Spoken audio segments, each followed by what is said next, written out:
everyone to day 3 of our web series, Making Health Personal, looking at the athletic training in the occupational setting. And today we're going to go ahead and dive a little bit deeper into what makes athletic trainers successful in this setting. So yesterday we talked a little bit about the qualities to look for in someone that hasn't had any experience. Like we had mentioned yesterday, we tend to get a lot of people coming in who haven't been in this setting, and sometimes our most common backgrounds are the traditional. So today we want to look more at what do we do to support those people to prepare them to be successful. So what has been any of your experience when it comes to having these new athletic trainers come in, and what do you find is the most difficult issue when transitioning in for them? Yeah, I think some of the most difficult issues are trying to learn. You got to learn so much. You got to learn at least 2 different companies, right? So we're bringing them on board to work for WorkFit. So we have all of our policy and procedure and how we deliver our services. And then you throw the customer into there. And some of the sites that we work at are overwhelmingly big, ranging from, a couple hundred employees up to 40,000 employees. And so just massive in size. And then throwing in all their company lingo and all of their acronyms for everything, the first couple of weeks can be a little bit overwhelming. I mean, just understanding where to park and get into the plants and everything else. So, so that's I think that's what we hear back from our folks is just those first couple of weeks. And so, what it takes, and I think what we see in terms of being successful is just because of some of that, it does take a spirit of boldness for folks, in this environment, to hit on our mission. And because of the prevention aspect of it, I would say boldness and curiosity for sure are 2 critical things, because we're not in a setting where we wait around for bad things to happen. Our ability to impact people is largely in our own hands. And that's what I love about this setting is that, we've got a clean slate. Our customers bring us on, they want to maximize our value, and it's really up to us to get out there. And so, I think, it doesn't mean that you have to be a complete extrovert to be successful in this environment. We've got different personalities in WorkFit and that run the gamut of very extroverted to introverted, and they're all successful. But you got to be a little bit bold and curious. Yeah, Andy, I love what you said about pace. It's exactly how I describe to folks a lot, that it's what you do when you're on the team bus. It's what you do when you show up to practice every single day, right? You all know my favorite thing to say to Katie, your point earlier is, when my folks are new, okay, 2 rules: go make relationships and do it safely, right? And so that's the thing, right? The pace feels maybe like you've slowed down, but it's that persistence along with that patience of, you're doing the same thing you do when you ride the team bus. You're shooting the breeze, you're talking to people, you're getting to know them. You're also learning what they do and really developing a respect for what they do. And that also, pays it back in that long run after you hit maybe that 3-week mark or something, and it starts to click that, yeah, you're there for the long term and you really are there to help. So I think sometimes people stumble the opposite way, or they feel uncomfortable the opposite way when they look at a production floor or just the job tasks that someone has to do. The pace of those tasks can be really fast. And so that can blow your mind too when you're brand new.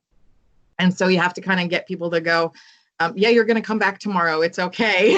Or that person might have 45 seconds or 60 seconds to do their job, but they're going to do it again. You'll get a chance to see it again. But people have to, so I think that people feel torn. It's that slow pace in one respect, and then it's everything around me is moving really fast and I have to catch up.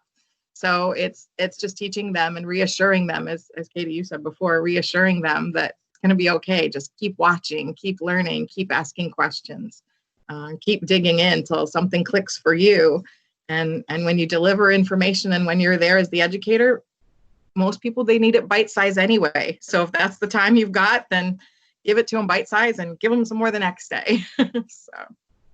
Yeah, kind of bringing it back to that curiosity that Mike spoke about. I think there's 2 types of curiosity, and they both fit well in the occupational setting is your curiosity to learn the job, and learn what they're building, how they're building it, maybe even why they're building it this way. A couple times I would come up with suggestions of, okay, well, why don't we do it this way? And the employee will just kind of look at you and be like, well, this is why. Like, okay, great, thanks for telling me. And you just have that curiosity for what the employee is doing, but also have that curiosity and ask so many questions of work fit people. Ask your coworkers, ask your mentor, ask the person who's training you. The more questions you ask, the more you're going to be able to soak in. And then the more you soak in, eventually the more you're going to be able to give back to the employees, and even give back to other athletic trainers as they come into our setting. So that curiosity for me kind of goes two ways. Learning about the employees that you're trying to help, and what they do, and then also learning from other work fit people. What did they learn when they started, and can you learn it faster than they did, maybe? And that's great for them, whether you're talking to a customer employee or one of your colleagues who maybe have been there for a number of years. It's good for them to dust off some of that knowledge and challenge themselves. So everybody really benefits from questions being asked. Let me ask you that. And from that side, how long does it take to train an employee? So a new athletic trainer comes in, what does that look like? So, people that are interested in this can come to this and say, okay, so I see the steps that it takes to get me to that level. So I'm not afraid to come into that environment where I know not a whole lot. Yeah, I think the timeline starts with just getting people up to speed on delivering basic service. And, we try to make sure that our folks have a good, safe entry point there. We don't throw people to the wolves and say, day one, there's a lot of customer orientation. There's a lot of work fit orientation. We do a lot of shadowing of folks. So, if it's a new program manager for us, they're going to be side by side with one of us on the leadership team for at least that first week. And then we're going to have daily touch points after that. That first week gets them up to speed on delivering the basic service, but there's constant coaching and mentoring for each of those scenarios. So we can give them a template or a report, but, it's really about, just making sure they're prepared to tell their story and be who they are. So, at the end of 30 days, even, our people are not 100% comfortable in their role, especially at a large site, because there are so many things to learn. But in a 30-day period, they should at least be able to deliver basic service, develop some reports, be able to understand how to reach out to their network of professionals within WorkFit, understand who to go to on the leadership team.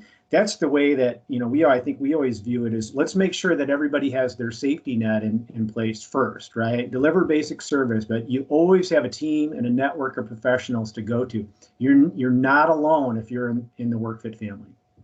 And Tony, you had asked earlier, I think it was, what could people start doing now? One thing that I find is an interesting transition point for athletic trainers out of the traditional zone is that so many feel uncomfortable with presenting, right? So if you take, you might have to present at a meeting or a conference or to the director of the client.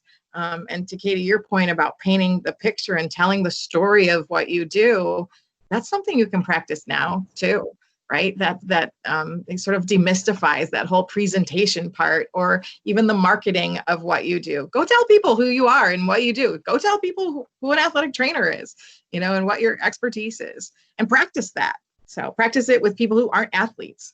And then that, drives you right into that ability to be able to do that in a business setting.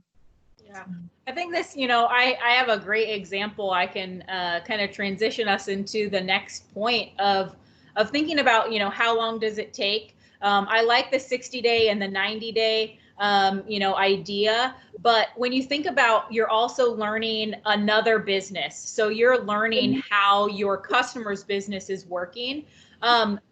Don't be shocked if it takes 6 months or longer for that piece of it. I had a new employee who he had started, his name's Colin, and he started with us about a year after another person started, and I just asked, I said, hey, what do you have to share with Colin to help him kind of understand how onboarding is going to go? And her response was, like at about month like 8 or 9, I was like, I'm rocking it. And Colin's response was kind of like, that it took you that long. But right. I remember like watching him like go through once he was at 6 months, 7 months, and 8 months. And he looked at me and he was like, Candace, it really did. It took me that long. Like, but now I can answer anyone's question. I'm not scared when somebody comes up to me because I knew how to answer athletic training type questions or questions about my services or what I could do. But he's like, I didn't know who to send somebody to if their chair broke. And now I do, so there's like so many intricacies that you really do. It takes time to learn. And think about like your second year at a school or a university, just how much more comfortable you are going up to talk to a coach, even if he's a scary coach, or has, kind of like a weird attitude, and talking to parents and stuff like that. It just, the longer that you're there, the more comfort you have. And then the more comfort you have, even if, like Kimber said, get comfortable being uncomfortable, you'll get to a point where you're still learning things, but it's not uncomfortable. And you're just like, oh, cool. That's something new that I learned today. And I've been here for 3 years. Awesome. And pass on that knowledge. So I think of it as, somebody who's going to be successful and who's going to be able to make that transition like a great athlete, right? You can take a really phenomenal athlete who would be a multi-sport athlete. And what do you have? You have fundamental strength, you have flexibility, you've got perception and field awareness, and you've got great reflexes, right? So whatever sport you put them in, they're ready for it. And that's how I see our people too, and people who really succeed in this setting. It's someone who knows their own strengths and can immediately start operating in those, whether you feel comfortable or not, whether that's your biomechanics and your movements analysis, or it's your manual therapy and you're translating how you're going to teach that to corrective exercise, or you're just really great at building rapport. That's, your strengths and you immediately operate in them, but you also have to have that flexibility to ask questions, dig deep, immerse yourself and really learn your customer, ask people what they're doing and get an understanding about that. And then that perception, that field awareness, to me, that's like really knowing how to speak to different audiences, that you get them on the same page, right? Traditional athletic training, you're the mediator. You're going to rally everybody to this viewpoint of, we're going to make this a healthier scenario for you, and we're going to affect your life positively, and we're going to affect your people positively. But being able to understand what each person needs to hear and connect with is really that sort of field awareness. And then I think that reflexes is like being able to respond to client needs. You might be in one direction for a while, and then all of a sudden something else happens, and you got to be able to pivot. Or somebody's not getting what you're explaining to them. You got to be able to change your analogy, change how you talk about it, and build an understanding. So it's just like being a great athlete. You need all those core elements, and then you can do it. It's great. So let's go ahead now, and we're going to turn it over to some of our WorkFit team members to talk about how they have transitioned and what it was like for them getting started in the occupational setting.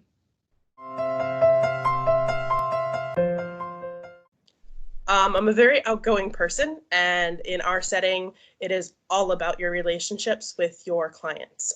They're not going to be willing to let you watch them build an engine and watch their body mechanics, and they certainly won't take notes from you if they don't trust you. One is communication. Another is people building skills.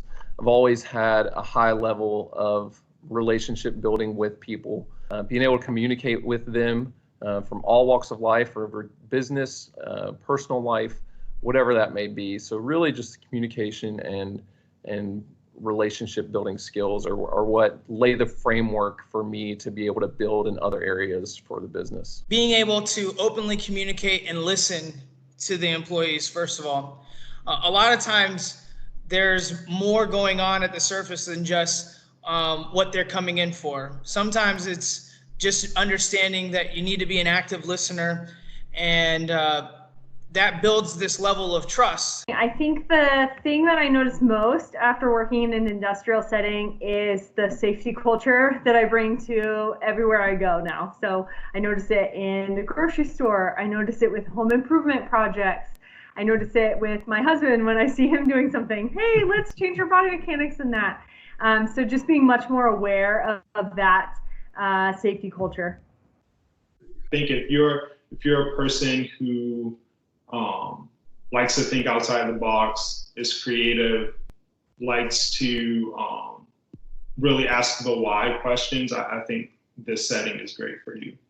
My success in this setting, or my, I guess, inner success in this setting, is that I'm open-minded and I get to be creative. You never know where you're going to take it from day to day or from encounter to encounter. I'm successful in this setting because I'm persistent and willing to go out and find something.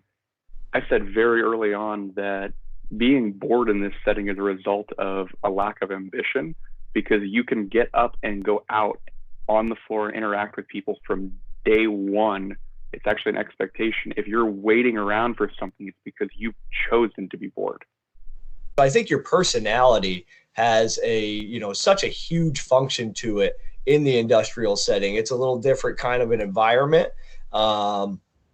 To where, you have different demographic, age groups, things like that. You're working with people who are older than you, and they may have some preconceived notions about this injury or how to do this. So it's just those interpersonal skills really come into play. So being friendly and approachable are very important.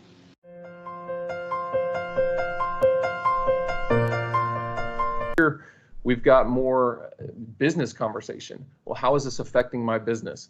What kind of return am I getting on this? So leveling that or bridging that gap of being able to be in more of a business mindset as the communication comes out is a learning curve initially, but it's been a great one, because it elevates our level of relaying our message to customers and to the people that are helping drive our business. There's just so much that has really pushed me to be a lot more creative. At first I really thought OSHA restrictions were restrictions, and so the struggle of being creative. Okay, get down on the shop floor, watching someone work, seeing what they're doing, and then trying to come up with those ways of, okay, what is going to get hurt? How can we prevent that? So the creativity of coming up with the strategies for mitigating something before it even happens and being able to foresee what's going to happen, that's fun. We have a lot of people that have done the job for 20 years, and their mindset is, I've been doing this job for 20 years and I've never needed this program. Why do I need it now? And I think that challenge was something that we knew we were getting into as soon as we saw the patient population, the employees that work here. But it was one that made us excited, because it allowed us to kind of show off why we can be successful. I am not very outgoing naturally. I consider myself more of an introvert. I'm definitely not the life of the party. So I've had to learn how to get out of my comfort zone in order to be able to interact with maybe some of those grumpier people, finding those common interests when things that I don't think we have in common, and just kind of explaining what I do to management. So having to get out there and get out of your comfort zone, like with me, it's public speaking and, communicating with people. I think even though I wasn't prepared with those skills, it's really good to be able to go out and make myself practice them.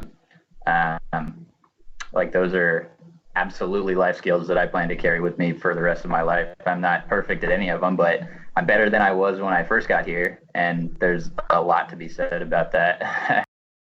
Getting a lot of the older population to understand and just as knowledgeable as any other athletic trainer on site was tricky. A lot of them started off with the theory of can't teach an old dog new tricks, but now 3 years later, they're very respectful towards me. They understand I know what I'm talking about.